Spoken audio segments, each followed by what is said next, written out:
मनीषा सिंह आपका स्वागत करती हूं लिविंग 24 न्यूज में और आप देख रहे हैं आज की स्पेशल ब्यूरो रिपोर्ट। राष्ट्रीय स्वाभिमान का प्रतीक है, राष्ट्रीय एकता का प्रतीक है और इस समय एकता का वक्त है। हम देश की एकता के लिए बहुत दिया है, जाति के नाम पर, परिवार के नाम पर, क्षेत्र के नाम पर, व्यक्ति के नाम पर। अब राष्ट्र के नाम पर सब कुछ भारत माता के लिए न्यौछावर करने का समय आ गया और 2047 विकसित भारत, विकसित उत्तर प्रदेश, विकसित प्रयागराज के कार्य को लेकर के आप सब आगे बढ़े। आप सबको मैं आह्वान करूंगा, हमारे पुरखों ने, हमारे जो चारों धाम है, आप कल्पना करिए, आप में से बहुत सारे लोग गए भी होंगे। कोई कहां उड़ीसा है, आज वहां पर जय जगन्नाथ जी, वहां भी भाजपा की सरकार है, वहां एक धाम है। गुजरात में तो लगातार भाजपा का कमल खिला हुआ है, वहां द्वारिका जी का धाम है। तमिलनाडु, मैं अभी द्वारिकाधीश जी की बात कर रहा हूं, चारों धाम की। मैं तमिलनाडु में, आप में से कितने लोग गए भगवान रामेश्वरम, भगवान श्री राम अयोध्या में पैदा हुए और भगवान शिव का लिंग वहां पर स्थापित करके राम के शिव जो है, रामेश्वर, राम के जो ईश्वर है, वहां पर स्थापित किया। एक धाम हुआ है केदारनाथ धाम, ये तो पहले उत्तर प्रदेश का हिस्सा था, उत्तराखंड में है। केरल जो स्वामी विवेकानंद शिला स्मारक है, आप कभी जाइएगा, वहां भगवान पद्मनाभ स्वामी जी का तिरुवनंतपुरम। दक्षिण भारत, केरल में कमल खिल गया, वहां के नगर निगम में बिहार की सरकार बन गई है भाई बहनों। पद्मनाभ स्वामी जी का, उससे थोड़ा आगे जाएंगे तो वहां पर कन्याकुमारी विवेकानंद शिला स्मारक है। कोई गए होंगे, जाइएगा, दर्शन करिएगा। एक भारत श्रेष्ठ भारत। स्वामी विवेकानंद कहां पैदा हुए?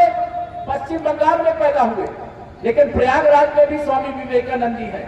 नेताजी सुभाष चंद्र बोस कहां पैदा हुए? पश्चिम बंगाल में पैदा हुए, लेकिन अगर प्रयागराज के अंदर देखें तो सुभाष चौक के नाम से आप सब जानते हैं।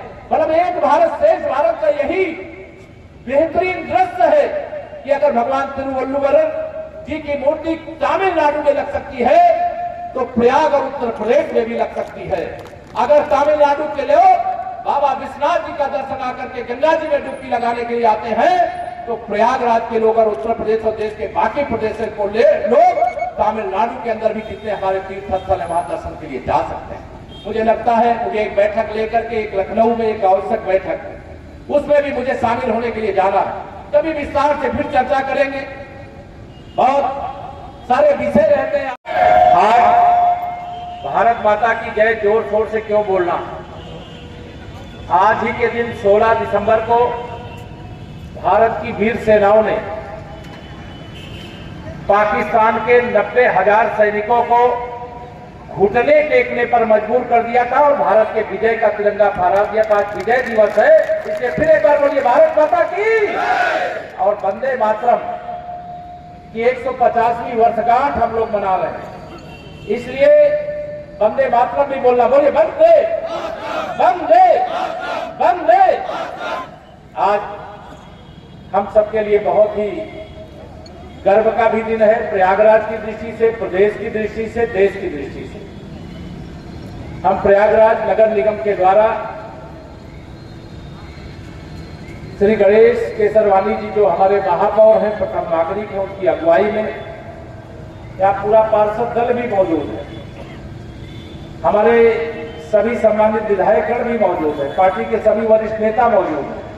सबकी मौजूदगी में संत तिरुवल्लुवर, इनका जो राष्ट्रीय स्वयंसेवक संघ के स्वयंसेवक हैं, उनको ये याद होगा जब हम एकात्मता स्त्रोत का पाठ करते हैं तो उस पाठ में ऐसे महान संत का नाम आता है। और ऐसे एक संत नहीं, चाहे भगवान हो, चाहे महापुरुष हो, चाहे संत हो, जिन्होंने देश के लिए, समाज के लिए, संस्कृति के लिए अपना कोई योगदान दिया है, उनकी स्मृति को बनाए रखने की, उनके प्रति श्रद्धा को बनाए रखने के लिए इस प्रकार के प्रयास होते हैं।